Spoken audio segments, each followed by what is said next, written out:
اس کی تو مثال ہی نہیں ملتی۔ امریکی صدر بہت امپورٹنٹ شخص ہوتا ہے، یہ نہیں ہوتا کہ امریکی صدر کا کوئی جسچر، کوئی لفظ، کوئی ٹویٹ، کوئی جملہ، کوئی واقعہ ایک دفعہ دہرایا جائے ساری دنیا میں خبر بنتی ہے، ساری دنیا میں تہلکہ مچ جاتا ہے۔ اور یہاں پر ہم صورتحال دیکھتے ہیں کہ ڈونلڈ ٹرمپ گئے تو تقریباً 27 سے 28 بار اب تک کہہ چکے ہیں کہ پاکستان نے بڑی شاندار فتح حاصل کی، بھارت کو بری طرح شکست دی، پاکستان نے بھارت کے 7 طیارے گرائے ہیں۔ یہ بھارت کے لیے اتنی ہزیمت بن گئی ہے کہ دنیا کا سامنا کرنا ان کے لیے مشکل کر دیا ہے ڈونلڈ ٹرمپ نے، اور بھارت کے لیے امبیرسمنٹ بھی ہے، اور میرے خیال میں لمحہ فکریہ بھی ہے کہ وہ جن چیزوں پر بھروسہ کرتا تھا، جس طاقت کو اپنا اثاثہ بتاتا تھا، وہ طاقت تو پاکستان کے شیر جوانوں نے چند لمحوں میں روند کے رکھ دی ہے۔ تو یہ ایک نیا سینیریو ہے جس کے بارے میں کسی نے سوچا نہیں تھا، اور جو پاکستان کی اب پوزیشن ہو گئی ہے، اس سے یوں لگتا ہے کہ اب بہت دیر تک اس توازن میں، اس بیلنس میں فرق نہیں آنے لگا، طاقت کا پلڑا ہماری ہمارا جانب کتنا جھکا ہوا ہے۔ پھر اس میں ایک اور بہت یہ جو امپورٹنٹ تبدیلی ہوئی ہے، جی بتائیے۔ اسی سے ایک ریلیٹڈ سوال ہے کہ جہاں پہ ہم دیکھتے تھے کہ کشمیر کی بات نہیں کی جاتی تھی، اور اب ہر سطح پر، ہر فورم پر، عالمی فورم پہ کشمیر کی بات کی جانے لگی ہے، تو یہ بھی ایک ڈپلومیٹکلی پاکستان کے لیے ایک بڑی مضبوط پوزیشن ہے کہ ہر جگہ بات ہو رہی ہے۔ سنتاق منصوبے کی جو وائلیشن ہو رہی تھی اس کا ذکر بار بار ہوتا رہا، تمام عالمی فورم پہ اس کی بات کی گئی۔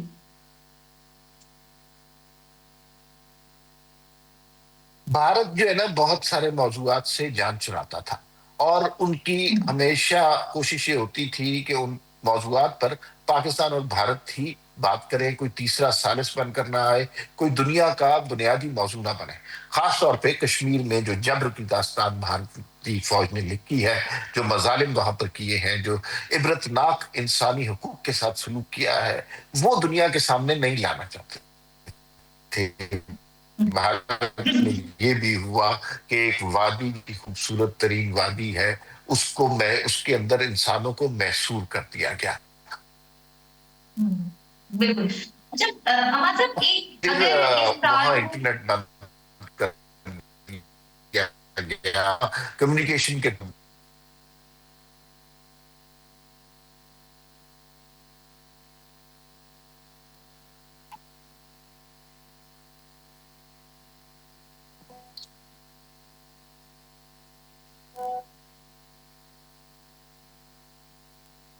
بھئی آپ کی آواز نہیں آ رہی۔ غالباً مجھے لگ رہا ہے کہ کچھ ایشو ہو رہا ہے، کیونکہ آپ وایا زوم ہمارے ساتھ کنیکٹ ہیں۔ ہمارے ساتھ اگر یہ کامیابیاں اپنی طرف، ہم سیاسی میدان کی طرف بھی آ جائیں گے، وہ ذرا لمبی بحث ہے، لیکن معاشی میدان میں اگر دیکھا جائے تو کوئی خاص ڈیولپمنٹ دیکھنے میں نہیں آئی۔ ابھی ہم نے دیکھا کہ پی آئی اے کی نشکاری چلے ہو گئی، ایک سال پہلے بھی ایک اٹیمپٹ کی گئی تھی، اس سے پہلے بھی کی گئی، مگر معاشی جو میدان ہے اس میں وہ خلا اور کمزوریاں بادستور اسی طرح قائم و دائم رہیں۔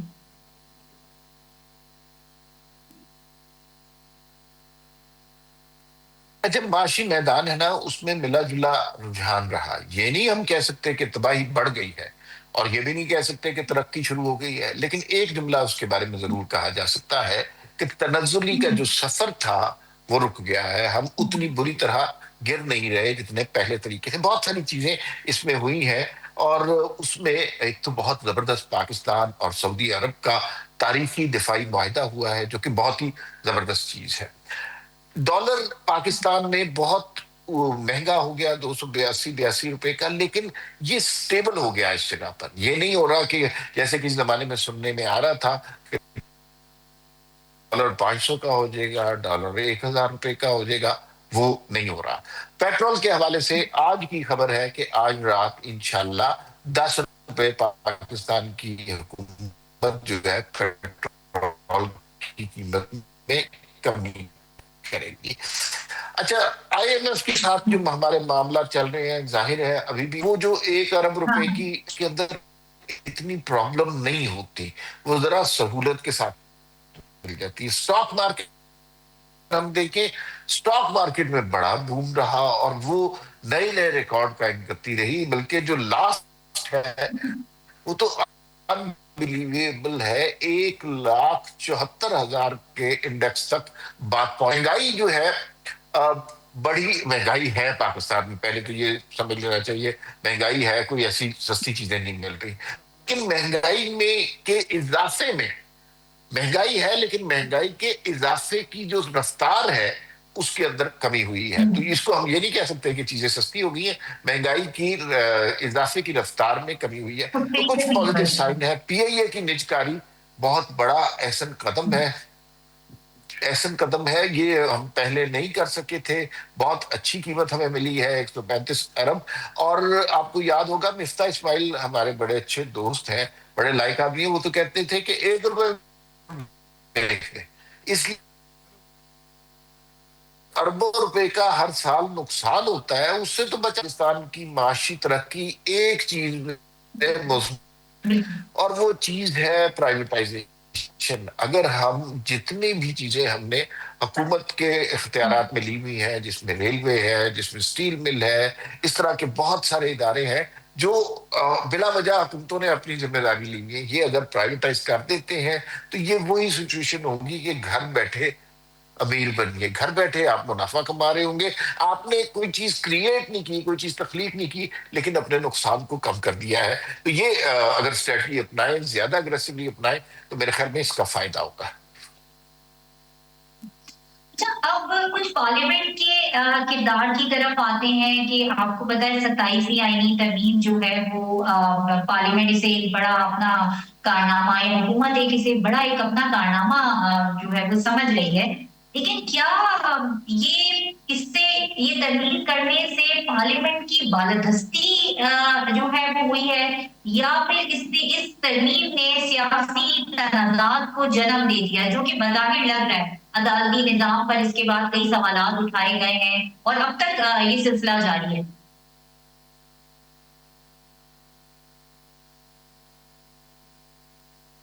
اچھا دیکھیے، جو ہے نا 27ویں آئینی ترمیم، اب اس نے جمہوریت کو مضبوط کیا، یہ تو ذرا مختلف قسم کی بحث ہے، اس لیے کہ وزیر دفاع خود بالکل کہتے ہیں کہ یہ جو نظام ہے نا، یہ جمہوری نظام نہیں ہے، یہ ہائبرڈ نظام۔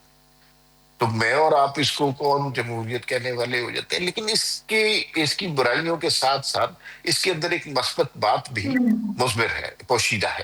وہ یہ ہے کہ ہم نے پاکستان کی تاریخ میں بہت دفعہ جمہوری دیکھے ہیں، پاکستان کی تاریخ مارشل لا بھی دیکھے ہیں، دونوں نہیں چلے۔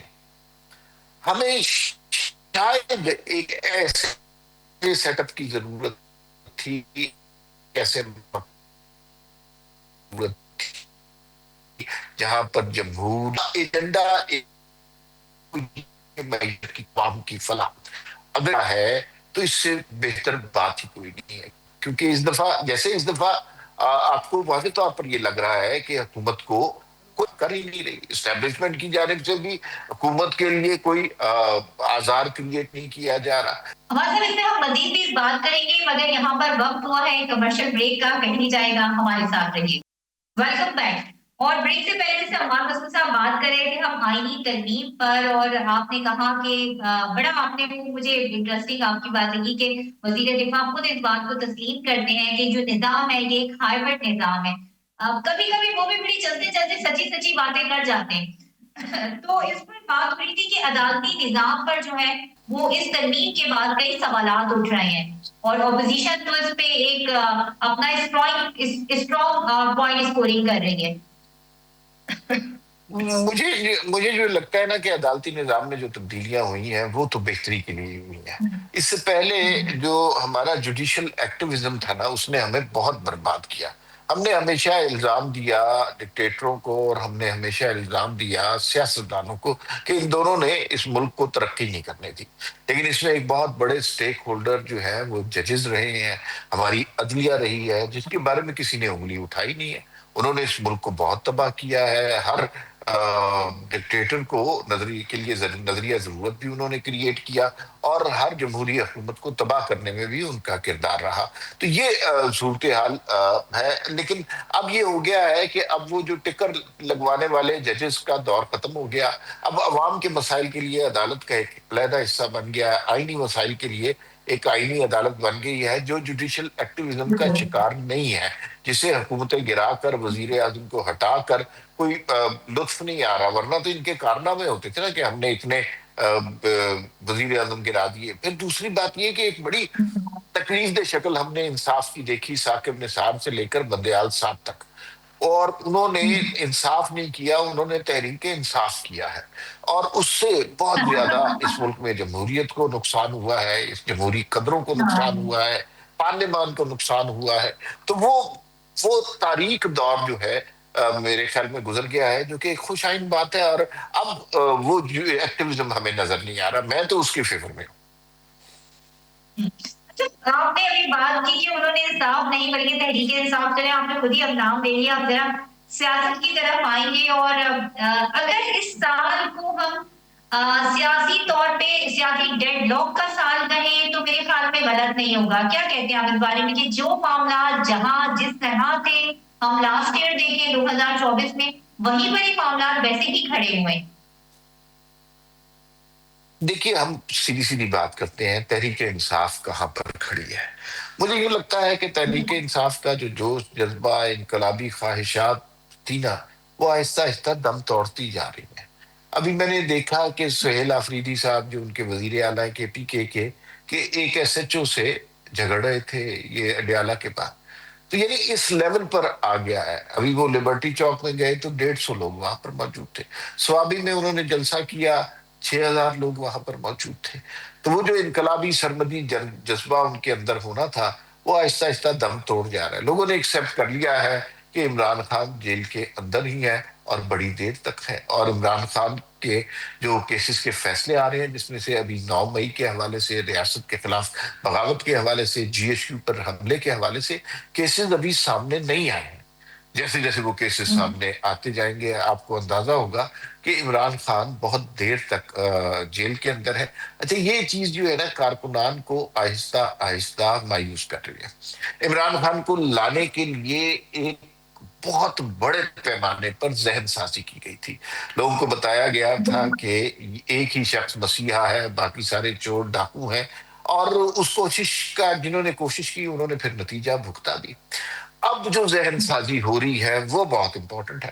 اس کے اثرات ابھی نہیں آئیں گے، لیکن 5 سال کے بعد آئیں گے۔ اب جو بچہ ہے اس کو یہ پتا چل رہا ہے کہ عمران خان جو ہے وہ ریاست پر حملہ کرتا ہے، عمران خان فوج کو گالی دیتا ہے، عمران خان اس سپہ سالار کے بارے میں برے الفاظ کہتا ہے کہ جس نے بھارت کو شکست دی۔